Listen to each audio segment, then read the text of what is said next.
بسم اللہ الرحمن الرحیم۔ کروڑوں درود نبی پاک صلی اللہ علیہ وسلم کی ذات اور آپ صلی اللہ علیہ وآلہ وسلم کی آل پر۔ جی حاضر خدمت ہے محمد بابر ایک دفعہ پھر۔ آج ہم بات کریں گے کچھ ظلم کا اور ناانصافی کا، کس طرح چولی دامن کا ساتھ ہے۔ آج کل آپ بڑی خبریں ہیں جی، خیر یہ خبر تو ہر 6 مہینے 3 مہینے کئی دفعہ اگر خبر آ جائے تو پتہ چل جاتا ہے۔ کئی خبریں ایسی ہیں جو بغیر اناؤنس ہوئے بغیر بریک ہوئے دفن ہو جاتی ہیں۔ کچھ بچوں کا معاملہ کہ بچے کچھ بیچارے ان کے ساتھ ظلم و زیادتی کر کے انہیں قتل کر دیا گیا یا انہیں دفنا دیا گیا، یا کسی بچے کو اس ڈر سے کہ کہیں اپنی زبان نہ کھول دے زندہ دفن کر دیا گیا۔ تو یہ ظلم اور یہ زیادتی ایسے معاشرے میں کیوں ہے؟ کھلم کھلا کیوں ہے؟ ٹھیک ہے، ایسا بات نہیں کہ یہ جو ہے یورپین معاشرے یہ برقی دودھ کے دلہے ہیں، یہاں بھی ابیوز کرتے ہیں لوگ اپنی فیملی کے بچوں کو، یہ وہ سب کچھ جو بھی ہوتا ہے، لیکن یہ ہے کہ اتنا کھلم کھلا نہیں پاکستان کی طرح کہ کوئی باہر سے آئے منہ اٹھائے اور جو مرضی جو منہ کر کے چپ کر کے ہاتھ پاؤں جھاڑ کے اٹھ کے چلا جائے۔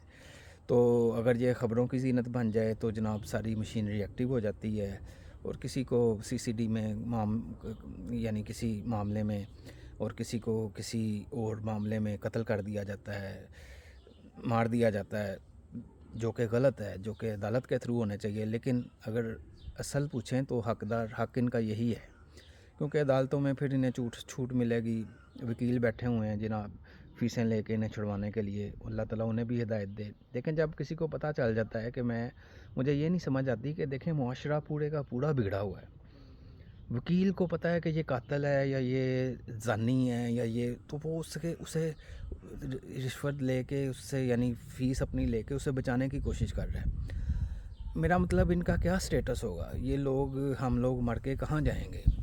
اس کے بعد آپ دیکھیں جی، یہ کوئی ظلم زیادتی ہو جائے جی جناب، فٹ یہ پہنچ جاتے ہیں حکمرانوں کے پاس، وزیر اللہ کے پاس، وزیر اعظم کے پاس، چیف جسٹس کے پاس، آرمی چیف کے پاس۔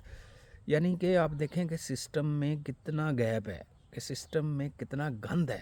حالانکہ یہ تو معاملات لوگوں کو چاہیے کہ لوگ اپنے لوکل کونسلر کے پاس جائیں، لوگوں کو چاہیے کہ لوکل اپنے کسی تھانے کے SHO کے پاس جائیں، کسی سب انسپیکٹر کے پاس جائیں۔ ایسا نظام ہونا چاہیے کہ انہیں پتہ ہوگا کہ بھئی یہ بندہ ہے جس نے امپلیمنٹ کرنا ہے۔ اب وزیر اعلیٰ تو نہیں نا آ کے کرے گا، وہ آ کے، یا وزیر اعظم نہیں آ کے کرے گا، وہ حکومت کے معاملہ چلائے کہ آپ لوگوں کو آگے دیکھیں۔ تو بہرحال یہ ہے، کہنے کا یہ مطلب ہے کہ جب تک ظلم ہے ناانصافی نہیں ختم ہو سکتی۔ اب جو مرضی کر لیں، ظلم اور ناانصافی ہر چیز کی جو جڑ ہے نا وہ ناانصافی ہے۔ دیکھیں جی، بیوروکریسی جو ہے وہاں جو ہے ناانصافیاں ہوتی ہیں، رشوت چلتی ہے، کسی کا حق مار کے کسی کو ترقی دی جاتی ہے، کسی کی ٹرانسفر کی جاتی ہے۔ آپ لوگ آ جا کے ہم لوگ جو ہے حکمرانوں کی طرف دیکھتے ہیں، کبھی کسی نے بیوروکریٹس کی طرف دیکھا ہے کہ جب یہ بھرتے ہوئے تھے یا ان کا جب کمیشن انہوں نے پاس کیا تھا تو ان کے کیا حالات تھے؟ اس کے بعد ان کے بچوں کی شادیوں پہ کروڑوں کے اربوں کے انہیں تحائف مل جاتے ہیں۔ کیوں؟ وجہ کیا ہے؟ ایک استاد جو بیچارہ ساری زندگی لگا کے ایک پوری پتہ نہیں کتنی نسلوں کو تعلیم سکھاتا ہے، کتنی نسلوں کو زمین سے اٹھا کے آسمان تک لے کے جاتا ہے، وہ استاد بیچارہ کم پرسی کی حالت میں پتہ نہیں اپنا گھر بھی بنا پاتا ہے کہ نہیں۔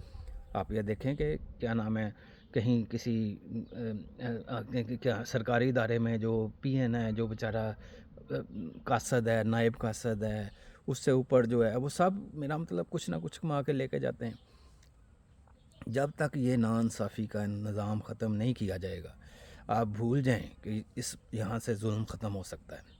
اب آپ دیکھیں کہ پھر ظلم بھی ظلم بھی جو ہے آرگنائز کرائم ہوتے ہیں، محافظوں کی نگرانی میں ظلم ہوتا ہے۔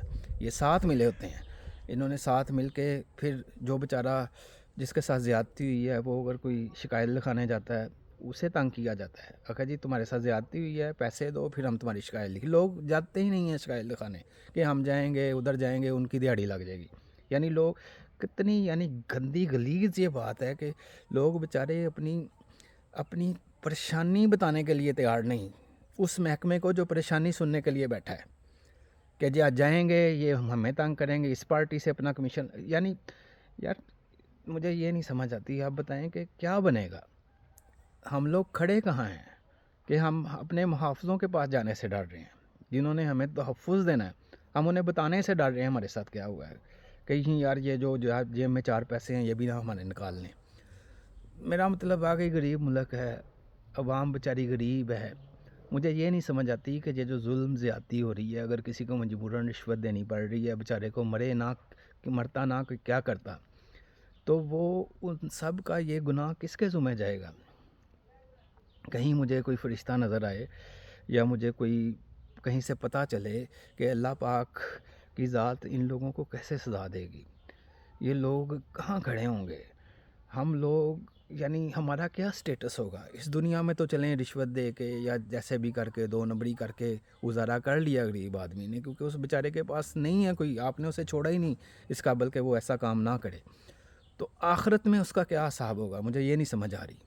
بہرحال بات وہی اپنے یعنی ٹاپک کی طرف آتے ہیں، کٹ سٹوری شارٹ کے یہ دعا کریں اللہ پاک ہمارے ملک سے ناانصافی کا خاتمہ کر دے، اللہ پاک ہر ظلم کا خاتمہ کر دے، اللہ پاک ہر ظالم کو ہدایت دے دے، اللہ تعالیٰ ہر مظلوم کو ہمت دے دے کہ وہ ظلم کے خلاف بولے، اللہ پاک سب کی عزتوں کو بچا کے رکھے، اللہ پاک سب کی عزت نفس کو بچا کے رکھے، اللہ پاک میرے پاکستان پہ اپنی کروڑوں رحمتیں، کروڑوں نوازشیں اور دین دنیا کی دولتیں اس پہ اتارے، اور ان دولتوں کو محافظوں